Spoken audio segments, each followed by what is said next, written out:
నమస్తే, welcome to BCN news. నా పేరు మానస. ముందుగా ముఖ్యాంశాలు. వ్యక్తిగత విమర్శలపై వైసీపీకి హోంమంత్రి అనిత హెచ్చరిక. అనుచిత వ్యాఖ్యలు చేసే ముందు మీ ఇంట్లో ఆడవాళ్ల గురించి ఆలోచించుకోవాలని హితవు.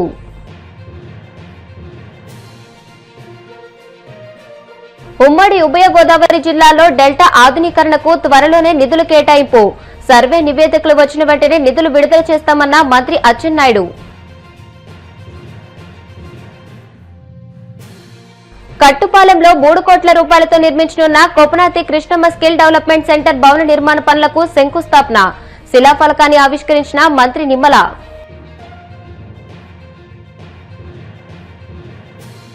సాయికృష్ణ లాకప్ డెత్ ఉదంతంపై పోలీసులు ఎఫ్ఐఆర్ నమోదు చేయడం కూటమి ప్రభుత్వ నేర అంగీకార పత్రమే. మాజీ మంత్రి అంబటి రాంబాబు విమర్శలు. తన చదువు, వేషధారణ, రూపంపై వ్యక్తిగత విమర్శలు చేస్తున్న వైసీపీ నేతలకు హోంమంత్రి బంగల్పూడి అనిత ఘాటుగా బదిలిచ్చారు. ఇలాంటి అనుచిత వ్యాఖ్యలు చేసే ముందు తమ ఇంట్లోని మహిళల గురించి ఆలోచించుకోవాలని ఆమె హితవు పలికారు. అనకాపల్లి జిల్లా నక్కపల్లి మండలం చిన్నదొడ్డిగల్లు గ్రామంలో నిర్వహించిన బహిరంగ సభలో అనిత మాట్లాడుతూ తన దృష్టి కేవలం ప్రజాసేవ, పరిపాలనపైనే ఉందని ఆమె తెలియజెప్పారు.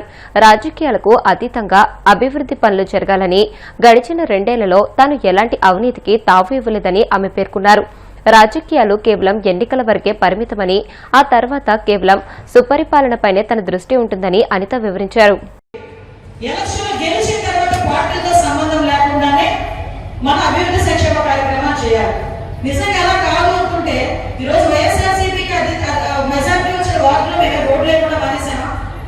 వాళ్ళకి ఏమైనా సంక్షేమ కార్యక్రమాలు ఎప్పుడు మానేసామా?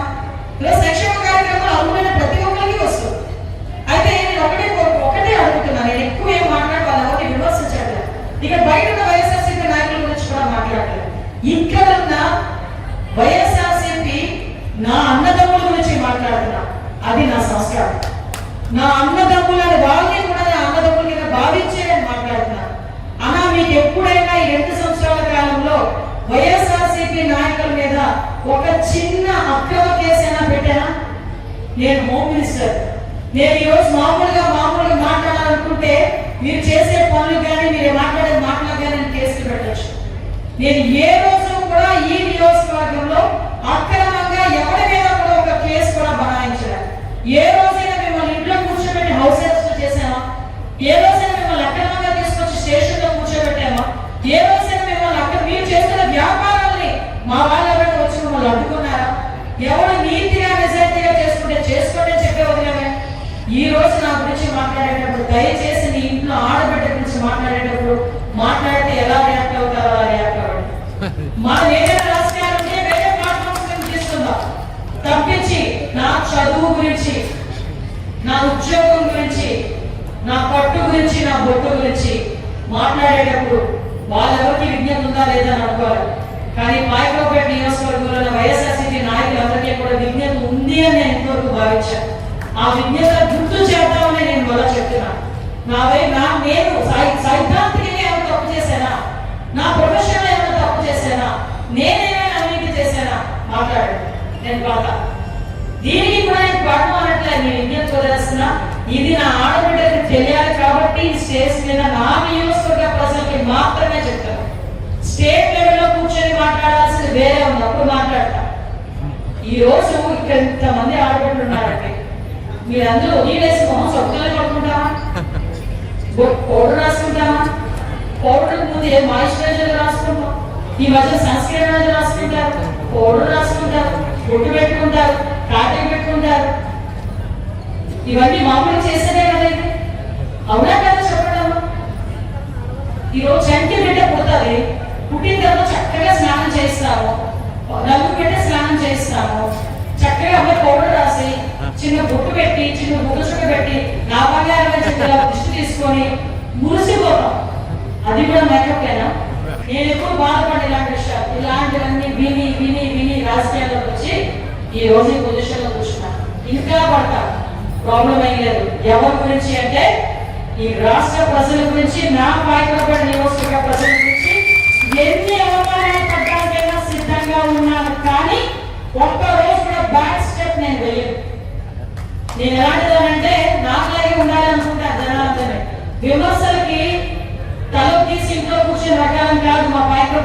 అలాంటిది కాదు. గాలి వస్తే ఎంత ఫోర్స్ గాలికి వస్తుందో ఇక్కడ ఉన్న ప్రతి పాయకరాపేట నీళ్లు తాగిన ప్రతి ఒక్క ఆడబిడ్డ కూడా అలాగే గాలి. ఉమ్మడి ఉభయ గోదావరి జిల్లాలో డెల్టా ఆధునీకరణ పనులు చేపట్టేందుకు ప్రభుత్వం సిద్దంగా ఉందని, సర్వే నివేదికలు వచ్చిన వెంటనే డెల్టా ఆధునీకరణ పనులకు అవసరమైన నిధులు కేటాయించనున్నట్లు మంత్రి అచ్చెన్నాయుడు ప్రకటించారు. కోనసీమ జిల్లా అమలాపురంలోని కలెక్టరేట్లో జరిగిన జిల్లా సమీక్షా కమిటీ సమావేశంలో ఆయన ముఖ్య అతిథిగా పాల్గొని జిల్లాకు సంబంధించిన కీలక అంశాలపై అధికారులకు దిశానిర్దేశం చేశారు. ఆక్వారంగ అభివృద్ధికి ప్రత్యేక కమిటీని ఏర్పాటు చేశామని తెలియజేశారు.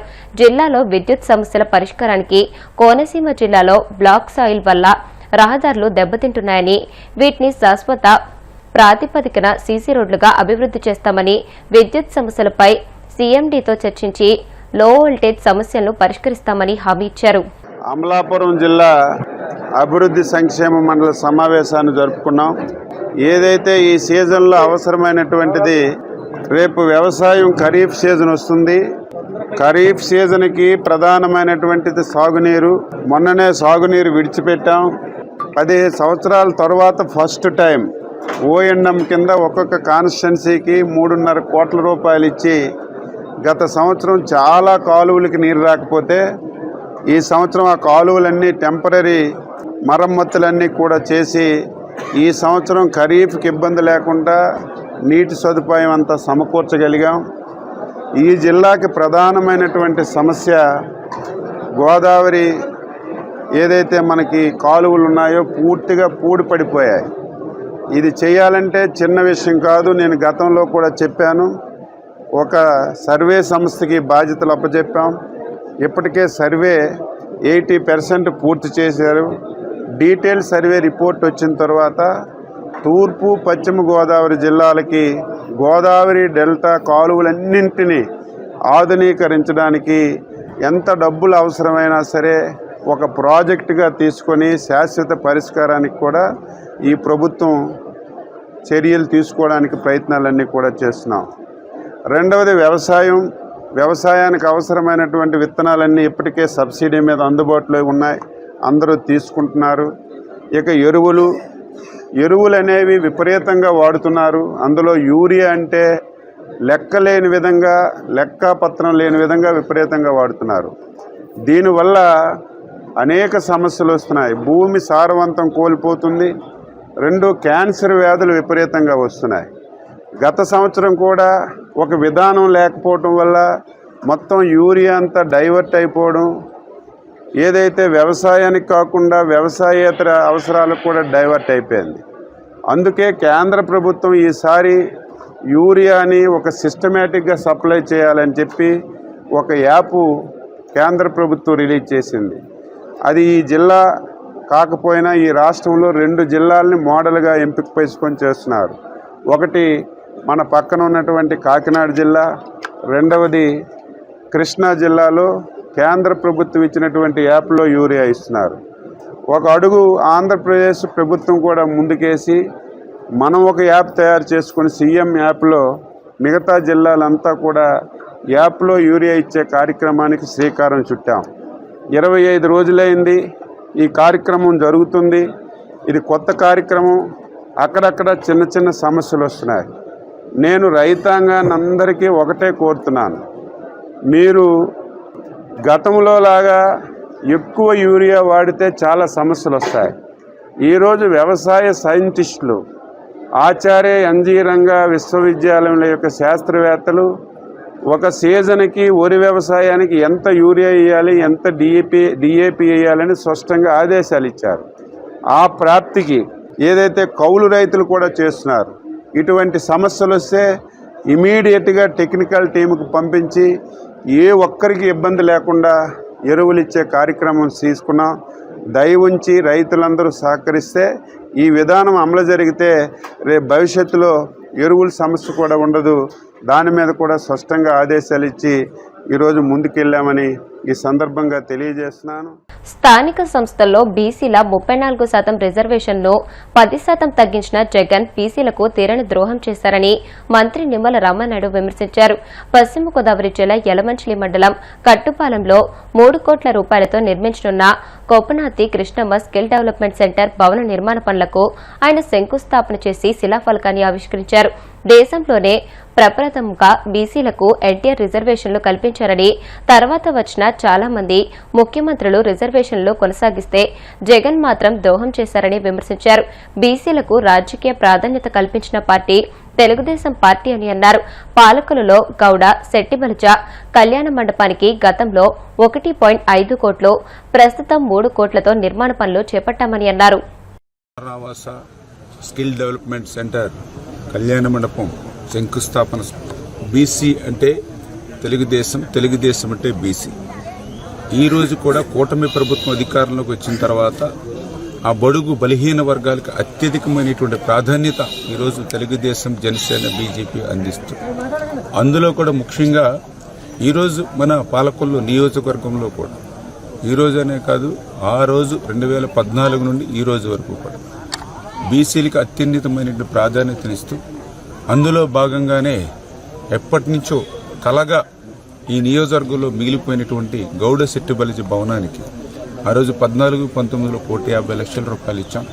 మళ్ళీ ఈరోజు 24 అధికారంలోకి వచ్చిన తర్వాత మళ్ళీ 3 కోట్ల రూపాయలు ఈరోజు ఇచ్చి ఆ గౌడ శెట్టిబలిజ భవనాన్ని నిర్మాణాన్ని ముందుకు తీసుకెళ్లడంలో కానీ, అదేవిధంగా ఈరోజు ఒక పెనుమదం గ్రామం కానీ, ఒక మట్టపోర గ్రామం కానీ, ఒక మేడపాడు గ్రామం కానీ, ఒక కలగంపూడి గ్రామం కానీ, ఒక వెలివెల గ్రామం కానీ, ఒక ఆగర్తిపాలెం గ్రామం కానీ, ఇట్లా చెప్పుకుంటూ పోతే ఏ గ్రామానికి పోయినా కూడా వీళ్ళ పెద్ద ఎత్తున గౌడ శెట్టిబలిజ బీసీ భవనాలని పెద్ద ఎత్తున ప్రాధాన్యతనిచ్చి ఈరోజు మేము పూర్తి చేసి వాళ్ళందరికీ కూడా బీసీలకి ఒక ఆస్తిగా ఆ గ్రామాల్లో ఈరోజు ఆ కమ్యూనిటీ హాల్స్ని, కళ్యాణ మండపాలని నిర్మాణం చేసి ఈ కూటమి ప్రభుత్వం ఇస్తున్నటువంటి పరిస్థితి. అందులో భాగంగానే ఈరోజు కట్టుపాలెంలో కూడా అగ్నికుల క్షత్రియులు, ఎందుకంటే గోదావరి తీరానుంటారు, సముద్ర తీరానుంటారు, నిత్యం ప్రమాదాలతోటి వీళ్ళ జీవితం ముడిపడి ఉంటుంది. ఇంటి నుంచి బయటికి వెళ్ళిన తర్వాత మళ్ళీ ఇంటికి వచ్చేంత వరకు కూడా మరి ఈవేళ వీరి జీవితాలు దినదిన గండంగా ఉండేటువంటి పరిస్థితి.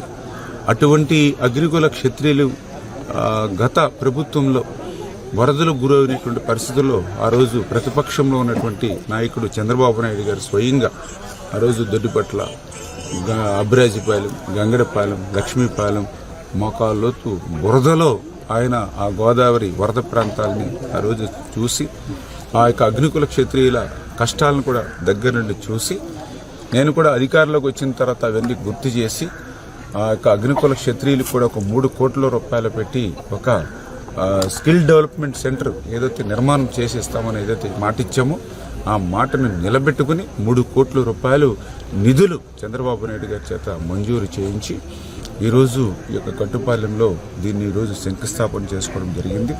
ఖచ్చితంగా ఈ మిగిలినటువంటి సామాజిక వర్గాలు కూడా ఎవరికి ఏ ఇబ్బంది లేకుండా, ఇంకా ఇక్కడ కూడా ఇరిగేషన్కి సంబంధించినటువంటి శాఖను కూడా పోరంబోకు స్థలాన్ని కూడా ఐడెంటిఫై చేసాం. 70 సెంట్లు ఇక్కడ కూడా ఇంకా కొంత సైట్ ఉంది. ఇవన్నీ కూడా ఈ యొక్క గ్రామంలో ఉన్నటువంటి అవసరాలు, గ్రామంలో ఉన్నటువంటి సామాజికంగా ఇతర ఎవరైతే ఉన్నాయో వాళ్ళందరి అవసరాలు తీర్చేటువంటి విధంగా ఈ ప్రభుత్వం వాటిని కూడా నిధులిచ్చి మంజూరు చేసి ముందుకు తీసుకెళ్తామని చెప్పి మీ ద్వారా ఈ సందర్భంగా తెలియజేసుకుంటూ, ఈ రకంగా బీసీల అభివృద్ధికి, బీసీల సంక్షేమానికి కట్టుబడినటువంటి ప్రభుత్వం కూటమి ప్రభుత్వం. ఇప్పుడు కాసేపు ప్రకటనలు.